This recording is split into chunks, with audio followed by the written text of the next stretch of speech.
તો નમસ્કાર ખેડૂત મિત્રો, સ્વાગત છે આપ સૌનું આપણી ચેનલ ટીવીએમ ન્યૂઝ ગુજરાતી ઉપર. અને મિત્રો, દેશ દુનિયાના અને ગુજરાતના મોટા સમાચાર જોવા માટે મિત્રો વિડીયોને છેલ્લે સુધી જોજો, કેમ કે આ સમાચાર થઈ શકે છે તમારા માટે ખૂબ જ ઉપયોગી. ત્યારે મિત્રો, સૌથી પહેલાં સૌથી મોટા સમાચારની વાત કરવામાં આવે તો મિત્રો, હવે ગામડાઓને ચૂંટણી ભેટ આપવામાં આવી છે. એટલે કે મિત્રો, લોકસભાની ચૂંટણીમાં વધુ મતદાન કરનાર ગામને ઇનામ મળશે. જી હા મિત્રો, વિધાનસભાના અધ્યક્ષ શંકરભાઈ ચૌધરી થરાદના 11 ગામો વચ્ચે સ્પર્ધાની જાહેરાત કરીશું અને પ્રથમ 7 નંબરે આવનાર ગામોને અલગ અલગ રાશિનું ઇનામ મળશે. જી હા મિત્રો, સૌથી વધુ મતદાન કરનાર ગામને 25 લાખ રૂપિયા, તો બીજા ક્રમે આવનારને 20 લાખ રૂપિયા આપવામાં આવશે. એટલે કે મિત્રો, ઇનામની જાહેરાત કરતાની સાથે જ ગામમાં ઉત્સાહ જોવા મળી રહ્યો છે. અને મિત્રો, આ ઇનામની રકમ ગામના સામૂહિક વિકાસ કાર્ય પાછળ ખર્ચ કરવામાં આવશે. મિત્રો, વાત કરવામાં આવે તો આ પ્રકારનું પ્રોત્સાહન સમગ્ર રાજ્યમાં આપવું જોઈએ કે નહીં તે તમે આપણા વિડીયોના કોમેન્ટ બોક્સમાં જણાવજો. ખૂબ જ મોટા સમાચાર આવી રહ્યા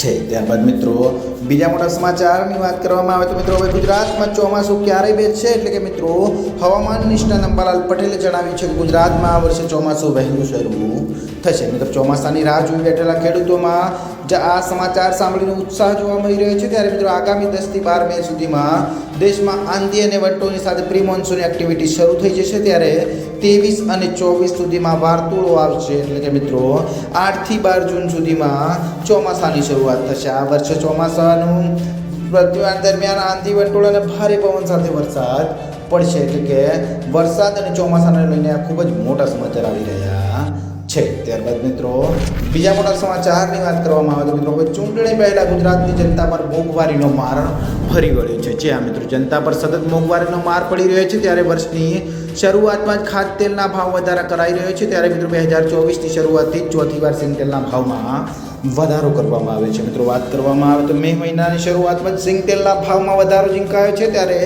આજે ખુલતા જ બજારના ભાવમાં સિંગતેલના ભાવમાં 10 રૂપિયાનો વધારો ઝીંકવામાં આવે છે. જેને લઈને મિત્રો, ગરીબ અને સામાન્ય લોકોના જે બજેટ છે એ બજેટ પર માઠી અસર જોવા મળી રહી છે. જે ખૂબ જ મોટા સમાચાર આવી રહ્યા છે. ત્યારબાદ મિત્રો, જ્યારે લોકસભાની ચૂંટણી નજીક છે ત્યારે મિત્રો, હાલમાં જ લોકોનો એક વિડીયો વાયરલ થયો છે, જેમાં 10 વર્ષમાં મોદીની ગેરંટી નિષ્ફળ થયાની વાત કરવામાં આવી રહી છે. મિત્રો, ગુજરાત ચૂંટણીમાં પ્રચારના મોદી ત્રીજી વખતની સરકારમાં તેઓ ખેડૂતો અને ખેતીને આગળ લઈને વાતો કરીને દરેક સભાઓ જ્યારે ગજવી છે. તેઓ મિત્રો, સવાલ એ છે કે 10 વર્ષમાં ખેતી માટે તેમણે શું કર્યું છે. અને 2014માં સ્વામિનાથનની ભલામણની કમિટી દ્વારા તેમણે કહ્યું હતું કે અમે આ યોજનાનો અમલ કરીશું. પરંતુ મિત્રો, જ્યારે તેઓ સત્તામાં આવતાની સાથે જ 6 મહિના બાદમાં ભાજપની આગેવાની હેઠળની મોદી સરકાર ફરી ગઈ હતી અને તેમણે સુપ્રીમ કોર્ટમાં કહ્યું છે કે સ્વામિનાથન કમિશનની ભલામણોને લાગુ કરવી શક્ય નથી. તેમ કહીને તેઓએ ખેડૂતો સાથે ક્યાંક ને ક્યાંક ખૂબ જ મોટો વિશ્વાસઘાત કર્યો હોય તેવું લાગી રહ્યું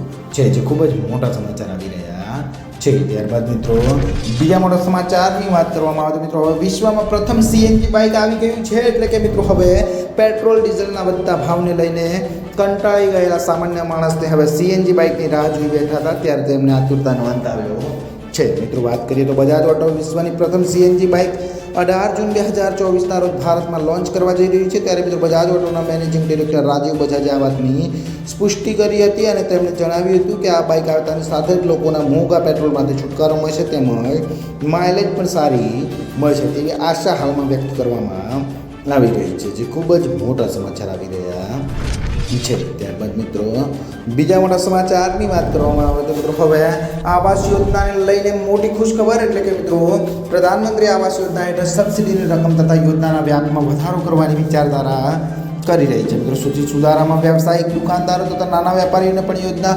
હેઠળ આવરી લેવામાં આવશે. ત્યારે મિત્રો, આવાસના ક્ષેત્રમાં તથા કિંમતના બધા આધારે લોન સબસિડી નક્કી કરવાની વિચારણા છે. ત્યારે મિત્રો, ₹35 લાખના આવાસની ખરીદીમાં 30 લાખ સુધીની લોનમાં વ્યાજ સબસિડી આપવાનું સરકાર વિચારી રહી છે. કે મિત્રો, આવાસ યોજનાને લઈને ખૂબ જ મોટા સમાચાર આવી રહ્યા છે. ત્યારબાદ મિત્રો, બીજી મોદી સરકારની મોટી ગેરંટી આવી છે તેની વાત કરવામાં આવે તો મિત્રો, હવે મોદીની ગેરંટી વાહનો ફ્રીમાં ચાલશે. એટલે કે મિત્રો, ગુજરાત પ્રવાસે આવેલા પીએમ મોદી ગઈકાલે સુરેન્દ્રનગરમાં જંગી સભા જ્યારે સંબોધી હતી, ત્યારે તેમણે આ સભામાં તેમણે 300 યુનિટ વીજળી અને સોલાર વીજળી વિશે સમજાવતા લોકોને કહ્યું છે કે હવે પછીનો જે મેં પ્લાન તૈયાર કર્યો છે તેમાં તમારા વાહન ફ્રીમાં ચલાવી શકશો. તમારે પેટ્રોલ કે ડીઝલનો ખર્ચ નહીં થાય, પરંતુ તમારું બિલ ઝીરો આવશે અને આવનાર સમયમાં પીએમ ઇલેક્ટ્રોનિક વાહનોને લઈને સૂર્ય ઉર્જા ભરપૂર ઉપયોગ કરવાની યોજના ઘડી રહ્યા છે. એટલે કે મિત્રો મોદી સરકારની મોટી જાહેરાત સામે આવી છે, જે ખૂબ જ મોટા સમાચાર આવી રહ્યા